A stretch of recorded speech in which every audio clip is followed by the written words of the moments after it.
Alright everyone, so welcome back to my channel. I'm Jay Boo. Thank you for stopping by. And before the video gets started, I just want to take this time to thank you guys for all the recent support. As of right now, we are on about 69 subscribers, so we're really making our way up there. But it's all thanks to you guys, so that's all I had to say. Let's just get into the video now. So as I'm sure you could probably tell by the title, today I'm going to be going over how to take care of the Pyracantha or the Firethorn. So these plants are evergreens and they're a wonderful little plant to keep around.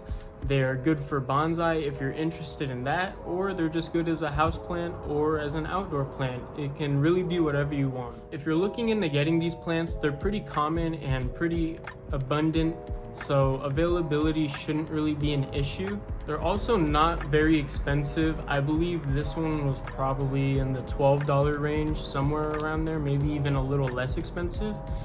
But yeah, they're a great plant to work with, and now we'll just talk about how to take care of them. So to start it off, I'll be talking about soil and potting. So typically you're going to want to repot these plants for a few reasons, whether they become waterlogged or develop root rot, or if they become root bound, or if you just want to put them in a new pot. In any case, these plants do enjoy a faster draining soil. Generally, I see them have a little bit of a sandier mixture in the soil, but the whole point is to just make sure that these plants don't hold water in for too long and develop root rot. However, these plants do like to stay a little bit moist, so make sure you're able to find the difference between having your plant soaking wet and just keeping your plant a little moist, because it should do pretty well with that little bit of moisture. So how you water is going to revolve around a few factors, including the temperature, whether it's dry where you live or whether it's humid, whether it's hot, whether it's cold. Anything like that is going to be a contributing factor. So where I live currently, it is very hot and very dry, so I have to water about every other day or every 2 days. These plants are also very hardy and they're relatively drought tolerant as well, so during the winter, if you think you're underwatering, you're most likely not.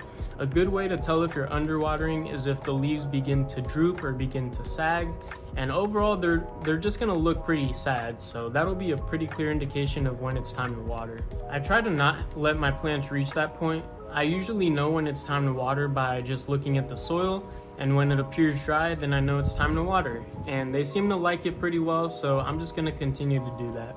So probably the main takeaway from this is consider your climate, consider your environment, and judge how you water based off of that. And so moving into probably my favorite part, which is pruning. So these plants are really good for bonsai if you're interested in that, of course, but they're going to respond very well to pruning. This one, as you can see, is in the process of becoming a bonsai. Some of those branches are a little overgrown. I have to take them back, bring back that canopy. But of course, if you're not interested in bonsai, then there's no need to worry. You can still own this plant, and you might just want to give it the, occasional trimming in case it gets overgrown. But besides that, no need for pruning really, and just let your plant grow. But if you are interested in bonsai, these plants are really good for bonsai. Like I said, they respond very well to pruning, and they even put out little flowers and little berries throughout the seasons that will give your bonsai a little bit more, details, a little bit more characteristics, and just make them look a little nice. Rather than having a bonsai collection full of, just boring old leaves, you can have one of these and it'll put out some little white flowers, and eventually they'll turn into some bright orange or red berries. So it's just a little bit more unique. It's something else to think about. And yeah, I also want to slightly touch upon propagation. Now, I've never tried to propagate these plants, and if I have, I wasn't successful, but I've read that you can propagate them through cuttings and through seeds, and as well as air layering, so something else to take into mind. But I've never tried it, at least not yet, but maybe in the future. And so lastly, I'm going to talk about placement and location. So these plants do enjoy sunlight, and so you're going to want to make sure to give your plant an adequate amount of sunlight. So I usually keep my pyracanthas outside, and where I live, like I said earlier, it's pretty hot right now, so at the moment I'm only giving them about 6 hours of sunlight per day. I could probably give them a little bit more, but I don't want to risk having them getting sunburnt. So if you're going to be keeping your plants outside, just make sure you give them adequate amount of light without giving them sunburn at the same time. If you're going to be keeping your plant inside, just make sure you put it by a window so that it gets its sunlight, and it should do pretty much just fine. Placement is also going to be a factor in how you water.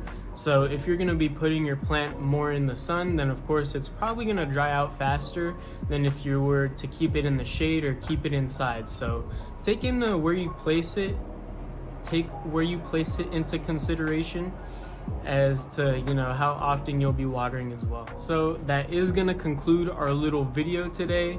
I hope you did enjoy. These plants are some awesome plants to take care of, great for bonsai, great for just being plants, really. But yeah, these plants aren't too laborious and they're a pretty good starter plant.